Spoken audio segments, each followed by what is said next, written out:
સુરતમાં તડકેશ્વરમાં પાણીની ટાંકી ધરાશાયી થવા મુદ્દે ખુલાસો થયો છે। તપાસ રિપોર્ટમાં સામે આવી છે મહત્વની માહિતી। ટાંકી બનાવવામાં 50% સિમેન્ટનો ઉપયોગ કરાયો। ટાંકી બનાવવા માટે કપચીનો ઓછો ઉપયોગ કરાયો છે। કપચી ઓછી અને રેતી પાણીનો વધુ ઉપયોગ કરાયો છે। ત્યારે ગેરી અને SVNITએ લીધેલા સેમ્પલથી આ ખુલાસો થયો છે। સરકારને લેબ પરીક્ષણનો રિપોર્ટ સુપરત કરાયો। કોન્ક્રીટની મજબૂતી ન હોવાના કારણે આ ઘટના બની છે। પરીક્ષણમાં દરેક સેમ્પલમાં ઓછી મજબૂતાઈ સામે આવી છે। ત્યારે આમાં સીધો ભ્રષ્ટાચાર જોવા મળી રહ્યો છે। તડકેશ્વર ખાતે જે રીતે પાણીની જે ટાંકી છે તે ધરાશય થઈ ગઈ હતી, ત્યારબાદ ખાસ કરીને જે રિપોર્ટ છે તે રિપોર્ટ કાઢવામાં આવ્યો છે। ખાસ કરીને જે કોન્ક્રીટનો જે રિપોર્ટ છે તે હાલ ફેલ થયો છે। આપણી સાથે એક્સપર્ટ જોડાયા છે। જી સર, રિપોર્ટ આવ્યો છે શું? હા, હું SVNITમાં ડૉક્ટર અતુલ કે દેસાઈ પ્રોફેસર છું। છેલ્લા 42 વર્ષથી SVNITમાં સેવા આપું છું અને એમાં જે કોન્ક્રીટની મજબૂતાઈ નથી આવી। અમે કોન્ક્રીટના સેમ્પલ લીધેલા, એ કોન્ક્રીટના સેમ્પલ બધા ફેલ ગયા છે અને સળિયાના સેમ્પલ બરાબર આવેલા છે। સર, કઈ રીતે આ સેમ્પલ લેવામાં આવ્યા હતા અને સેમ્પલમાં કેટલું પ્રમાણ મળ્યું છે? પ્રમાણ એવું તો નહીં, એટલે જે ટેન્ડર પ્રમાણે જે અમને બતાવવામાં આવેલું તે પ્રમાણે M30નું કોન્ક્રીટ હોવું જોઈએ।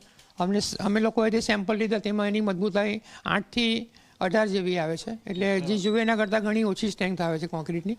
એટલે એના હિસાબે આપણે કહી શકીએ કે કોન્ક્રીટના સેમ્પલ ફેલ ગયા છે। સળિયાના સેમ્પલ પણ લીધેલા, પણ સળિયાના સેમ્પલના રીડિંગ બરાબર આવેલા છે। કઈ રીતના સિમેન્ટ વપરાયું હતું, કેટલા માત્રામાં વપરાયું હતું, કઈ રીતે? એવું કંઈ નથી। મિક્સ ડિઝાઇનનો રિપોર્ટ અમારી પાસે નથી।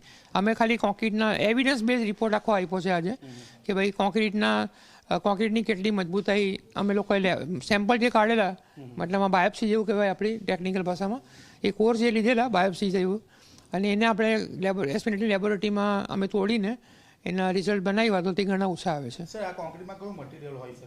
કોન્ક્રીટની અંદર આપણે મટીરિયલ તો આપણે રેતી, કપચી, સિમેન્ટ જે વાપરીએ તે જ આવે, પાણી વાપરીએ, અને એનું મિક્સ પ્રપોર્શન જે હોય તે પ્રમાણે તમારી M30ની આવી જોઈએ, 28-30 જેવી।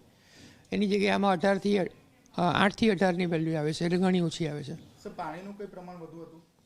એવું એટલે હનીકોમ્બિંગ થોડું હતું, એટલે એવું પણ કહી શકાય।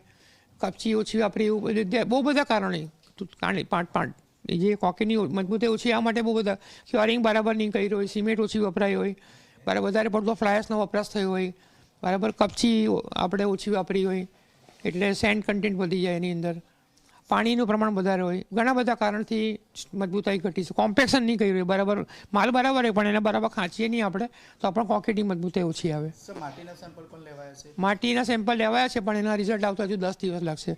અત્યારે સળિયાનો કોન્ક્રીટના રિઝલ્ટ આવી ગયા, અને બીજું ઇન્સ્પેક્શનનું જે તેને આધારે અમે પાર્ટ 1નો રિપોર્ટ આજે રજૂ કરી દીધો છે।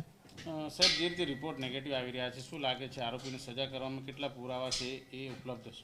એટલે એ તો પોલીસનું કામ છે, પણ અમારા રિપોર્ટમાં ઓછી જ મજબૂતાઈ છે કોન્ક્રીટની, એવું કહી શકાય। તો આપણે જે રીતે જોયું તે રીતે જે કોન્ક્રીટનું જે પ્રમાણ હોવું જોઈએ તેના કરતાં ખૂબ જ ઓછું જે પ્રમાણ છે તે કોન્ક્રીટમાં જોવા મળ્યું હતું। હાલ જે માટીનો જે રિપોર્ટ છે તે આવવાનો બાકી છે, પરંતુ જે કોન્ક્રીટનો જે રિપોર્ટ છે તે ફેલ ગયો છે। કેમેરામેન વિજય બેસાણી સાથે ચેતન પટેલ, ઝી મીડિયા, સુરત।